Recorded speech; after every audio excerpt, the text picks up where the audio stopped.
Ikaw ba ay isang lalaking lampas sa edad na 50 at sawang-sawa na sa madalas na paggising para lang pumunta sa banyo?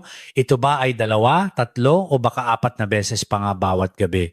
Sa wakas ay komportable ka na sa iyong pagkakahiga. Nagsisimula ka ng makatulog ng mahimbing at bigla mong mararamdaman ang pamilyar na pressure na namumuo na naman. Nakakapanlumo ito. Ninanakaw nito ang iyong lakas at maaari nitong iparamdam sa iyo na mas matanda ka pa kaysa sa tunay mong edad.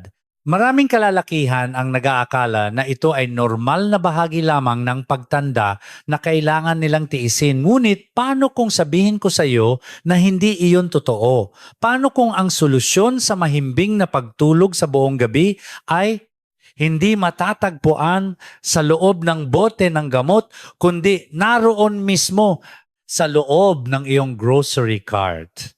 Nais kong ikwento sa inyo ang tungkol sa isang lalaking nagngangalang Mang Francisco. Si Mang Francisco ay 62 anyos, isang retiradong mekaniko mula sa Laguna, isang lolo na walang ibang gustong gawin kundi ang isama ang kanyang mga apo sa pangingisda tuwing Sabado ng umaga.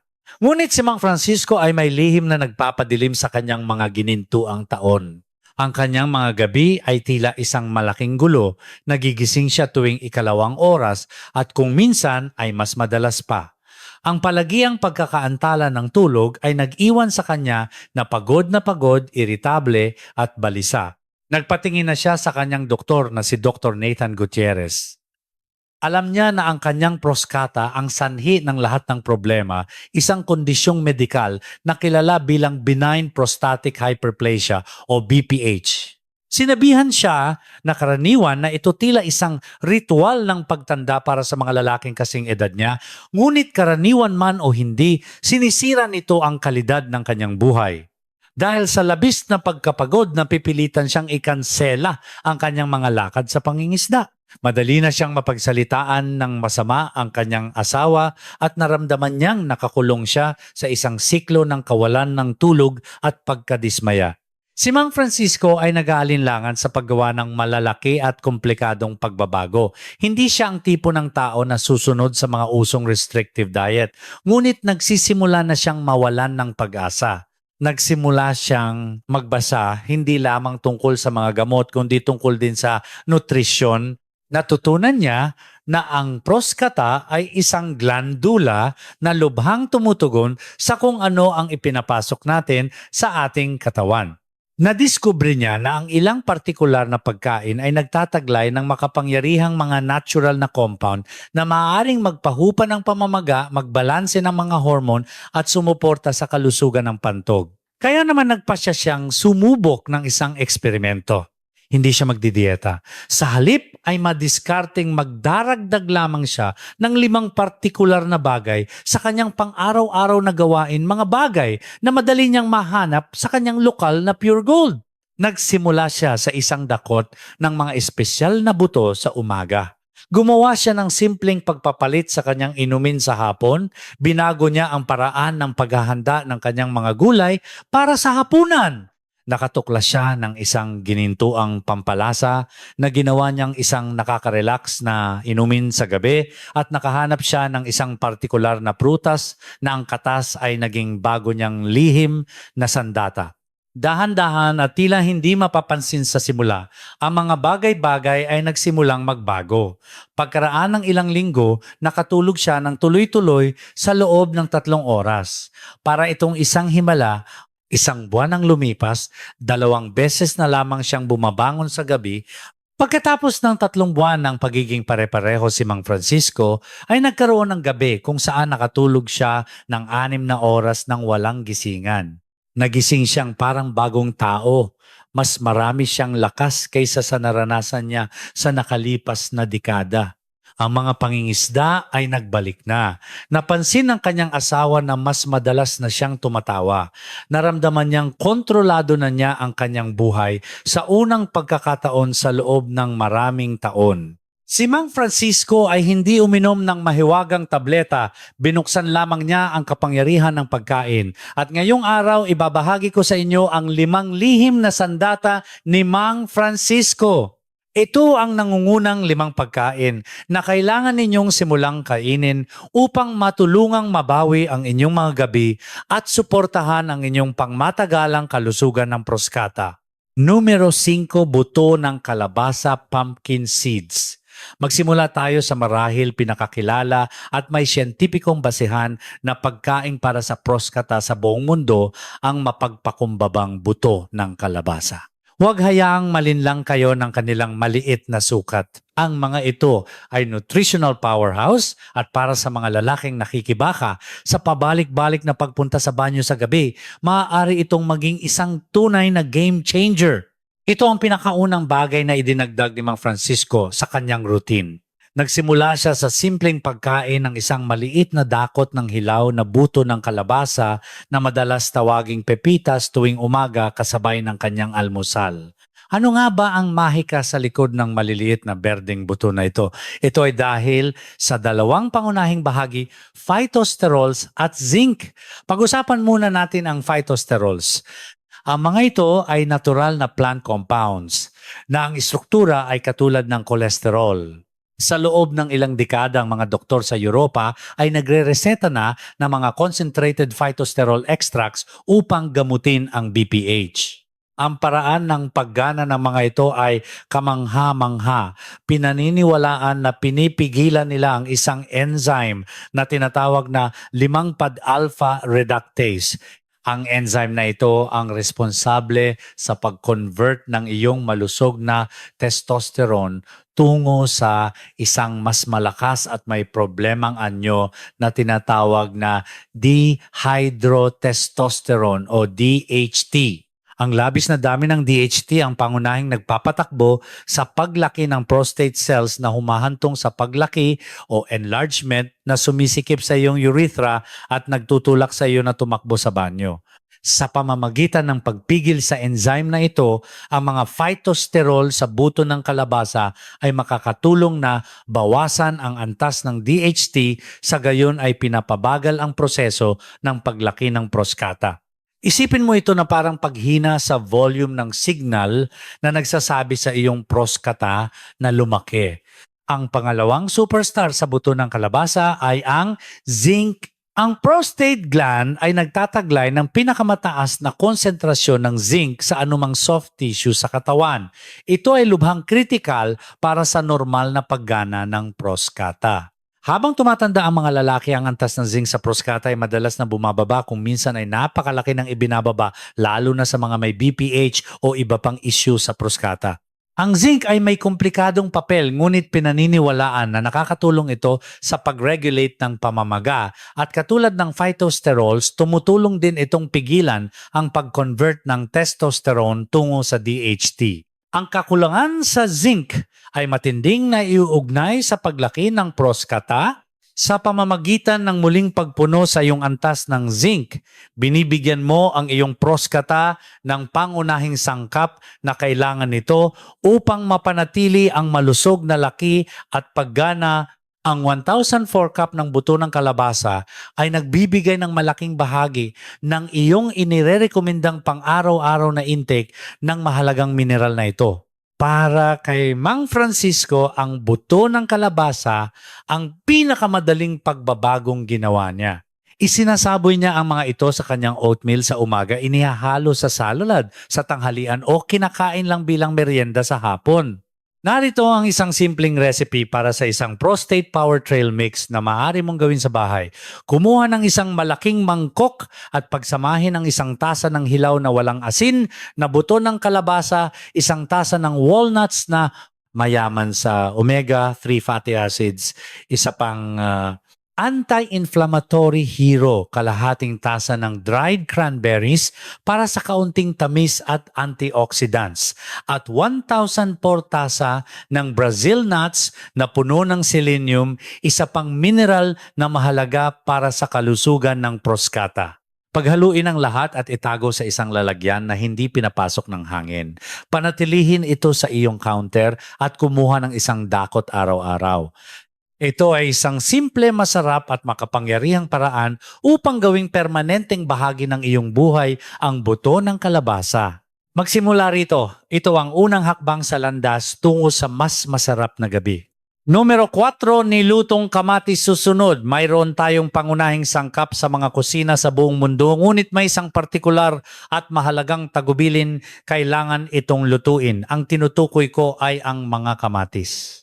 Bagamat mainam ang hilaw na kamatis ang nilutong kamatis ang hindi mapag-aalinlangan ng kampeon pagdating sa paghahatid ng isang sustansya na kinakailangan ng prostate gland, ang lycopene. Ang lycopene ay isang makapangyarihang antioxidant. Ito ang pigment na nagbibigay sa mga kamatis pakwan at pink grapefruits ng kanilang katangi-tanging kulay pula. Ang mga antioxidant ay ang personal na security team ng iyong katawan. Nililibot nila ang iyong system at pinoneutralize ang mga hindi matatag na molekula na tinatawag na free radicals. Ang mga free radicals ay mga mapanirang agent na nagdudulot ng oxidative stress na isang malaking contributor sa talamak na pamamaga at pagkasira ng cells sa buong katawan, kabilang na ang prostate gland. Ang prostata ay partikular na madaling tablan ng oxidative stress na maaaring magpalala sa mga proseso ng pamamaga na nagpapatindi sa mga sintomas ng BPH. Ang lycopene ay natatanging epektibo sa pagtutok ng sarili nito sa mga tissue ng prostata. Maraming malalaking pag-aaral kabilang ang malawak na pananaliksik mula sa Harvard University ang nagpakita ng malakas na ugnayan sa pagitan ng dieta na mataas sa lycopene at ang nabawasang panganib ng mga problema sa prostata, pati na rin ang pagbagal ng paglaki ng prostata sa mga lalaking mayroon ng BPH. Gumagana ito sa pamamagitan ng pagpuksa sa mga mapanirang free radicals sa mismong lugar kung saan naroon ang problema na tumutulong na protektahan ang mga prostate cell mula sa pagkasira at bawasan ang pamamaga. Bakit binibigyang diin ang nilutong kamatis? Ang dahilan ay bioavailability. Sa isang hilaw na kamatis, ang lycopene ay nakakulong sa loob ng matitigas na cell wall ng halaman. Ang proseso ng pag-init ay sumisira sa mga cell wall na ito na naglalabas ng lycopene at ginagawa itong mas madali para sa iyong katawan na maabsorb at magamit. Higit pa rito, ang lycopene ay fat-soluble na nangangahulugang pinakamahusay itong na-absorb ng iyong katawan kapag kinonsumo kasabay ng kaunting taba tulad ng olive oil. Ito ang dahilan kung bakit ang tradisyonal na tomato sauces, tomato paste at kahit ketchup, yung bersyon na mababa sa asukal, syempre ay maaaring maging mas mabisang mapagkukunan ng lycopene kaysa sa sariwang hilaw na kamatis. Ito ay isang revelasyon para kay Mang Francisco. Mahilig siya sa spaghetti, ngunit nagsimula siyang gumawa ng sarili niyang simple at masustansyang tomato sauce. Mas madali ito kaysa sa iniisip niya. Narito ang isang simpleng recipe para sa isang high lycopene tomato sauce na maaari mong gawin sa malaking batch at gamitin sa buong linggo. Igisa ang isang tinadtad na sibuyas at ilang butil ng dinikdik na bawang sa 2 kutsarang extra virgin olive oil hanggang sa lumambot. Magdagdag ng isang malaking lata 28 ounce ng crushed o diced tomatoes, 1 kutsaritang tuyong oregano, 1 kurot ng asin at 1 kurot ng paminta. Hayaan itong kumulo sa mahinang apoy sa loob ng hindi bababa sa 30 minuto, mas mainam kung 1 oras. Habang mas matagal itong kumukulo, mas lalong humahalo ang mga lasa at mas maraming lycopene ang nailalabas.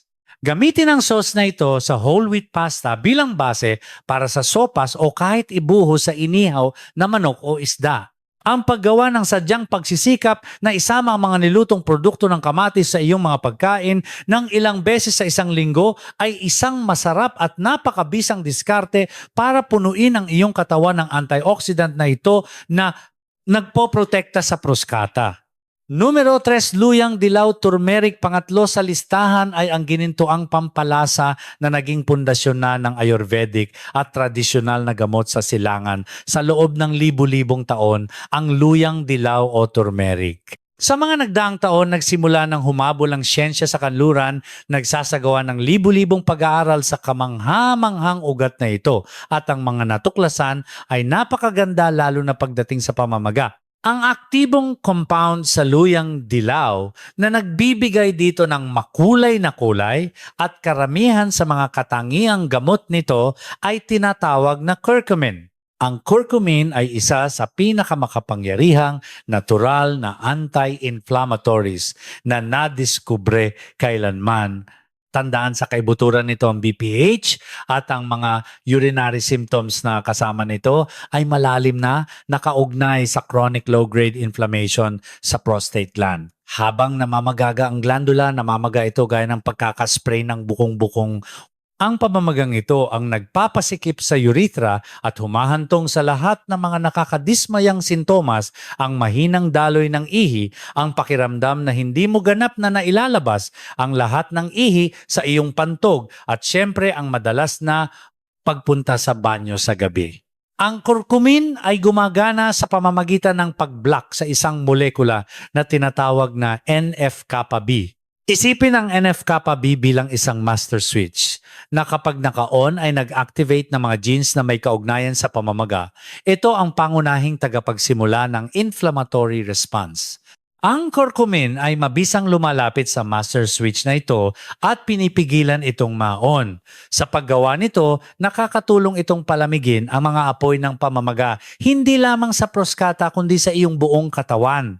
Maraming lalaki na nagsisimulang magsama ng luyang dilaw sa kanilang dieta ang naguulat hindi lamang ng pagbuti sa kanilang urinary symptoms, kundi pati na rin ang pagbawas sa pananakit ng kasukasuan at iba pang inflammatory kondisyong. Nagkaroon ng interes si Mang Francisco sa luyang dilaw, narinig na niya ito para sa arthritis, ngunit hindi niya ito naisip para sa kanyang prostata.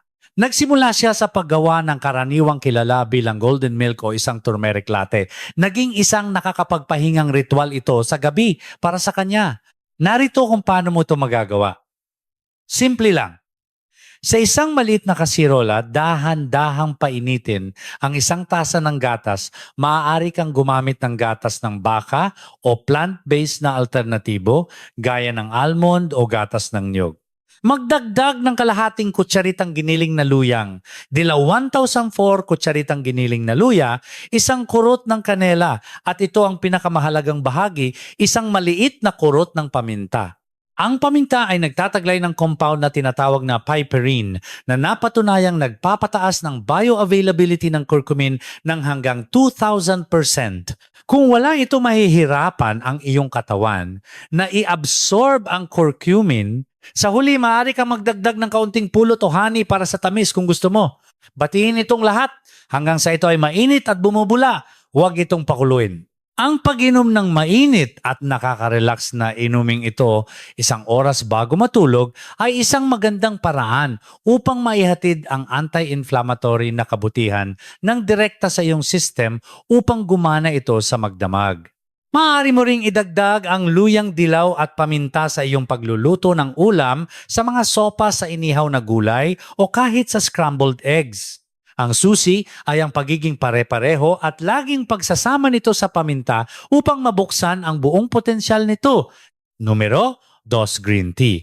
Para sa ating pangalawang pwesto, pag-uusapan natin ang isang simpleng pagpapalit ng inumin na maaaring magkaroon ng malalim na epekto sa kalusugan ng iyong prostata. Panahon na upang palitan ang ilan sa iyong mga ibang inumin ng ilang tasa ng dekalidad na green tea araw-araw. Sa loob ng maraming siglo, ang mga populasyon sa Asia na regular na umiinom ng green tea ay mayroong mas mababang rate ng mga problema sa prostata at ipinapakita na sa atin ng modernong pananaliksik kung bakit ang kapangyarihan ng green tea ay nasa mayaman itong konsentrasyon ng makapangyarihang antioxidant compounds na tinatawag na catechins.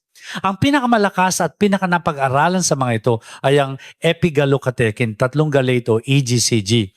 Katulad ng lycopene at curcumin ng EGCG, ay isang matapang na mandirigma laban sa pamamaga at oxidative stress. Tumutulong itong protektahan ang iyong mga prostate cell mula sa pang-araw-araw na pag-atake ng free radical damage. Ngunit ang mga benepisyo ng EGCG ay mas malalim pa at dito ito nagiging talagang kawili-wili para sa mga lalaking may BPH. Katulad ng mga compound sa buto ng kalabasa, ang mga katikin sa green tea ay napatunayang nakakaapekto sa hormone pathways. Makakatulong ang mga ito na pigilan ang nakakahiyang dilima alpha reductase enzyme na binabawasan ang pag-convert ng testosterone tungo sa DHT na nagpapalaki ng prostata. Ngunit mayroon pa silang ibang epekto. Pinaniniwalaan na hinihikayat nila ang apoptosis na siyang natural na proseso ng katawan ng programmed cell death para sa mga luma o sirang cells. Sa konteksto ng BPH, ang mga prostate cell ay maaaring magsimulang tumubo at dumami ng masyadong mabilis. Ang mga compound sa green tea ay makakatulong na maibalik ang malusog na balanse na tila nagpapadala ng banayad na signal sa mga sobrang prostate cell na oras na para mag-retire na tumutulong na pamahalaan ang kabuuang laki ng glandula.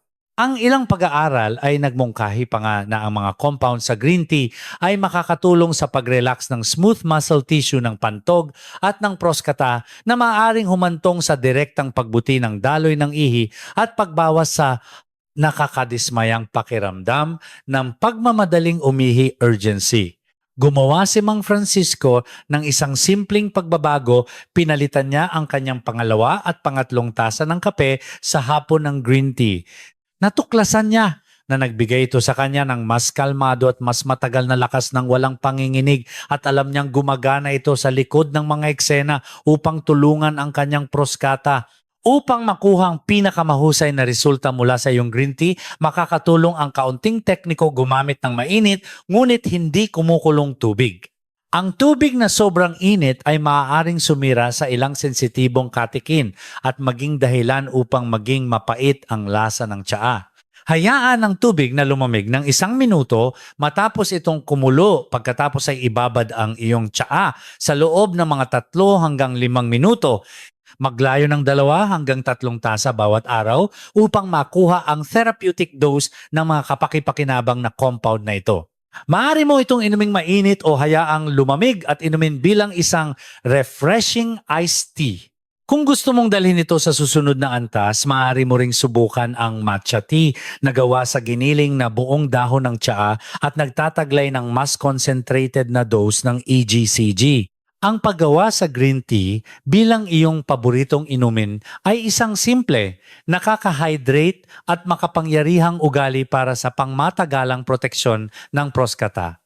Numero 1, Granada Pomegranate. At ngayon, para sa ating pangunang pagkain, isang prutas na pinarangalan na mula pa noong sinaunang panahon bilang simbolo ng kalusugan at sigla ang granada.